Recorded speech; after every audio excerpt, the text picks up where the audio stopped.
আল্লাহ পাক সেই কথা সূরা নাহলের 111 নম্বর আয়াতের মাধ্যমে বান্দাদেরকে সেই যুক্তিগুলি আল্লাহ পাক শোনাচ্ছেন। আল্লাহ রাব্বুল আলামিন বলেন, ইয়াউমা তা'তি কুল্লু নাফসিন তুজাদিলু আন নাফসিহা ওয়া তুওয়াফা কুল্লু নাফসিন মা আমিলাত ওয়া হুম লা ইউজলামুন। আল্লাহ পাক বলেন, কিয়ামতের দিন, কঠিন মুসিবতের সময় নিজেকে জাহান্নামের আগুন থেকে বাঁচানোর জন্য আল্লাহর সামনে তারা যুক্তিতর্ক পেশ করবে। আল্লাহ পাক বলেন, ওয়া তুওয়াফা কুল্লু নাফসিন মা আমিলাত, দুনিয়ার মধ্যে যা আমল করেছো পরিপূর্ণভাবে তোমার প্রতিদান দেওয়া হবে। ওয়া হুম লা ইউজলামুন। আল্লাহ বলেন, কোন বান্দার উপরে জুলুম করা হবে না, অন্যায় অবিচার করা হবে না দুনিয়ার জমিনে। যার টাকা পয়সা বেশি সে বিচারক, হাকিম, জজ, ব্যারিস্টার কিনে ফেলতে পারে, অন্যায়ভাবে জুলুমটা, অন্যায়ভাবে রায়টাকে নিজের পক্ষে নিতে পারে। কিন্তু আল্লাহর সামনে ক্ষমতা দিয়া, টাকা পয়সা, ব্যাংক ব্যালেন্স দিয়া কোনোদিন আল্লাহর সামনে রায়কে, বিচারকে নিজের পক্ষে কিনে নেওয়া সম্ভব হবে না। সুবহানাল্লাহ। সুতরাং আল্লাহ রাব্বুল ইজ্জা ওয়াল জালাল বলেন, আল্লাহর সামনে যুক্তি পেশ করবে সেদিন। আমার পরিবারটা ছিল বড়, যৌথ পরিবার, এক্সটেন্ডেড ফ্যামিলি, যৌথ পরিবার ছিল। আল্লাহ ব্যবসা বাণিজ্যের কারণে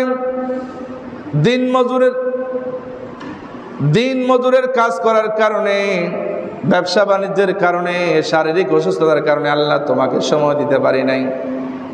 আল্লাহ পাক বলবেন, তুমি অসুস্থ ছিলা, সেই যুক্তি আমার সামনে পেশ করতেছ।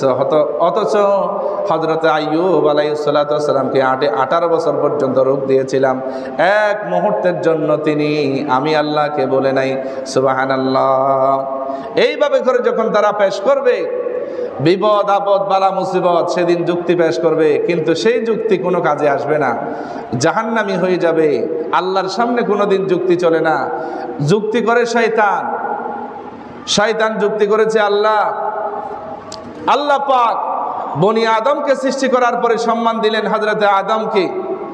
হযরতে আদম আলাইহিস সালাতু ওয়াস সালামকে যখন আল্লাহ পাক তৈরি করলেন, আদমকে তৈরি করার সময় দায়িত্ব দিলেন জিবরাইলকে, ইসরাফিলকে, মিকাইলকে দিলেন।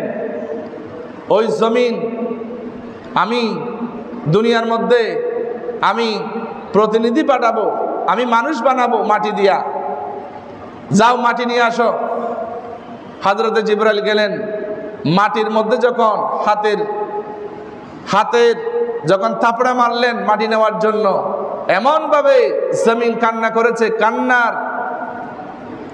কান্নার নির্মমতা, কান্নার সহৃদয়তার উদ্বেগ হওয়ার কারণে মাটি আনতে পারে নাই। এরপরে ইসরাফিল, মিকাইলকে পাঠানোর পরে তারা আদম আলাইহিস সালাতু ওয়াস সালামকে বানানোর জন্য মাটি আনতে ব্যর্থ হয়েছিল। শেষ পর্যন্ত দায়িত্ব দিলেন আজরাইলকে, আজরাইল যাও দুনিয়ার জমিন থেকে মাটি নিয়ে আসো। যখন তিনি মাটি আনতে গেলেন, থাপ্পড় মারবেন দুনিয়ার মাটি নেওয়ার জন্য, হযরতে আদম আলাইহিস সালাতু ওয়াস সালামকে সৃষ্টি করার জন্য যখন মাটি নিতে চাইলেন, হঠাৎ করে কান্না করে বসলেন জমিন। বললেন, আজরাইল তুমি আমার বুক থেকে মাটি নিবা, এটাতে আমার বড্ড কষ্ট হবে। তখন হযরতে আজরাইল চিন্তা করলেন, তুমি তো জমিন, তুমি তো মাখলুক, আল্লাহ পাকের সৃষ্টি, আল্লাহ তো আমাকে আদেশ করেছেন, সুতরাং তোমার কোনো আর্গুমেন্ট, তোমার কোনো রিকোয়েস্ট আমার কাছে অ্যাকসেপ্টেবল হবে না, আমার কাছে মকবুল হবে না, আমার কাছে গ্রহণযোগ্য হবে না। সুতরাং হযরতে আজরাইল জমিনের উপরে এক থাপড়া মেরে একসাথে 40 মণ মাটি নিয়ে যখন আল্লাহর সামনে নিয়ে আসলেন, আল্লাহ পাক পরীক্ষা করলেন, আমার বনি আদমের রূহ কবজ করার জন্য আমি দায়িত্ব দেব আমার ফেরেশতা হযরতে আজরাইলকে দায়িত্ব দেব, যেহেতু আজরাইলের রৌটা বড়ই শক্ত। এই হযরতে আজরাইল আলাইহিস সালাতু ওয়াস সালাম যখন শাদ্দাদ নামক একজন কাফের বাদশাহ, হযরতে হুদ আলাইহিস সালাতু ওয়াস সালামের জামানায় একজন কাফের বাদশাহ ছিল, যার নাম ছিল শাদ্দাদ। সেই শাদ্দাদ জন্ম নেওয়ার সময় এই শক্ত কঠিন হৃদয়ের অধিকারী হযরতে আজরাইল কান্না করেছিলেন। আবার যখন এই শাদ্দাদের যখন রূহ কবজা করা হয়েছিল, সেই সময়ও তিনি কান্না করেছিলেন। কেন? তার কারণ বাদশাহ শাদ্দাদের মা যখন সমুদ্র পাড়ি দিচ্ছিলেন, ভ্রমণ করতেছিলেন, সমুদ্রের মাঝখানে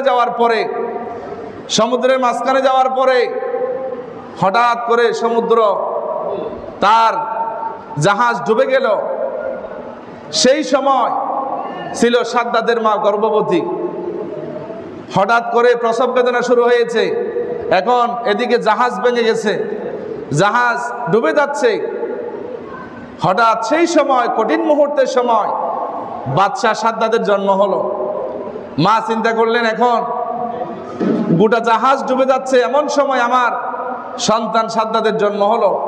এই শাদ্দাদকে একটা কাঠের উপরে রেখে কঠিন সমুদ্রের মাঝখানে যখন সাঁতার কাটছিল, তখন আল্লাহ বললেন, আজরাইল যাও শাদ্দাদের মায়ের জান কবজা করো।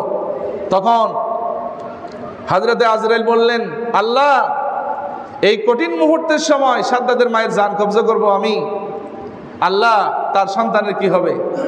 আল্লাহ বললেন, তোমাকে যেটা দায়িত্ব দিয়েছি সেটা করো, বেশি চিন্তা করার দরকার নেই। হযরতে আজরাইল গিয়ে সমুদ্রের মাঝখানে যখন শাদ্দাদের মা ভ্রমণ করার সময় সাগরের মাঝখানে যখন শাদ্দাদের জন্ম হলো, জন্ম হওয়ার সাথে সাথে একটা কাষ্ঠের মধ্যে রেখে দিলেন। সেই সময় মালাকুল মউত আজরাইল এসে হাজির। আজরাইল যখন জান কবজা করলেন শাদ্দাদের মায়ের, তার বডিটা চলে গেল একেবারে সমুদ্রের নিচে। এরপরে এই শাদ্দাদ ছোট্ট বাচ্চা সমুদ্রের ঢেউয়ের কারণে সমুদ্রের কিনারায় চলে গেলেন। এরপরে মানুষেরা তাকে লালন পালন করলেন বাঘের দুধ খাওয়ানোর মাধ্যমে।